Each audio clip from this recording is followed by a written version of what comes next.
Okay, hi.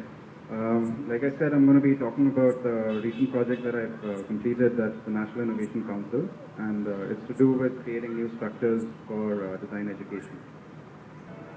All right, so the president declared 2010 to be the decade of innovation, and in the same year, the National Innovation Council was set up under the leadership of Sam Pitroda to promote innovation across sectors and to propose initiatives that would lead to the creation of an innovation ecosystem for the country. And with respect to design, the approach that we took was to leverage both design education and design practice, rather than the traditional approach that would have been just to look at design practice as offering solutions. And one thing that we were very clear about right from the beginning was to avoid the pitfalls of adopting traditional education models, which would, thereby they would just re-import the traditional problems of lack of infrastructure. They would only be able to cater to a certain number of students.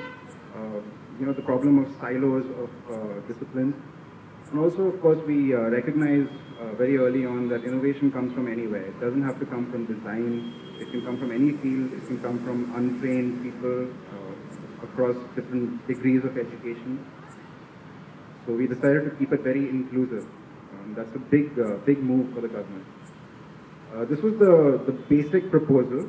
This is the core of the heart of the proposal, which is an underlying structure, which we call the Open Participatory Education Network. And this is actually a model that can be adopted across disciplines. It's not limited to design.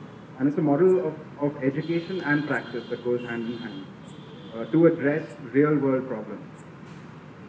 A very important aspect of this model is to have collaborative education and to have collaborative and participatory education and practice. So you actually create teams of multidisciplinary teams. So the two initiatives that we proposed under this framework were an open design school, which is a multidisciplinary design school that freely shares its learning material online, putting it very simply, and a national design innovation network which connects design schools and practitioners to a whole host of other people. So this little illustration, which looks like a virus, is exactly the model that we want to follow, which is that the spread of this network should be viral, it should be very organic. And what we want to do is connect design education and practice to everything, like from other academic disciplines to the public, I'm really out of time, and government, industry, etc. What happens when you follow open structures in education? Very simple thing and a very important thing is that you get open and free access to information. There are already proven methods that we can use and adopt, like open courseware platforms. Another important thing is that the kind of information that you're dealing out or that you're sharing doesn't have to be limited to academic information. It can be very real-world information. Things like skill upgradation programs. Teaching people how to run their own small businesses online, things like that. We're also trying to create a community, an online community of people that can self-organize, create their own special interest groups, if you may, and they can share tools and tips amongst themselves, which is especially relevant when it comes to craft communities. And one of perhaps the single most important feature of having this network is that the public, which is also part of the network, can post requirements online. So for example, the community somewhere can say that, okay, we have a serious health and sanitation problem here, and we would like members of the network to come and address this problem. And then what we would like to see happening is that students of product design team up with students of, say, a medical college somewhere, and they go into the field under the guidance of social organizations, NGOs that already have experience working in that area, and also under, and maybe work on design solutions, and then bring industry in to actually subsidize the creation of prototypes. So what effectively happens is that you're empowering people who would like to give back to the community by creating a platform where they can get together and actually do things, for the community together.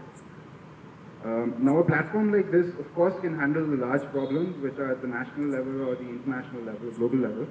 But what's very important is that they can be used to target very, very specific regional problems. So you can actually pull in people from your own region to kind of help out, and they would already be invested in solving those problems. For example, we all know that the recent RTE debacle, where a lot of really good private schools are being shut down because of lack of infrastructure. Now, with a platform like this, and this is not the only solution, of course, but with a platform like this, people have the opportunity to get together and actually do something about it. This is another quick example of a brassware cluster in Moradabad, and they've had a problem with a total lack of innovation over the years. So they've been seeing a steady decline in earnings.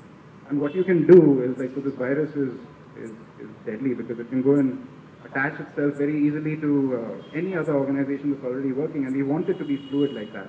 So we want to be able to work with other initiatives in a very open manner. So, for example, you can connect with the cluster innovation centers at Delhi University and look for solutions. What's very important in all of this is that for the first time, perhaps, what we're doing is we're taking a lot of the developmental load off the hands of the government, and we're giving people the power to actually deal with their own problems themselves, and actually work in a sort of community mindset. And I'm very happy to report that this proposal has recently been included into the draft 12th five-year plan.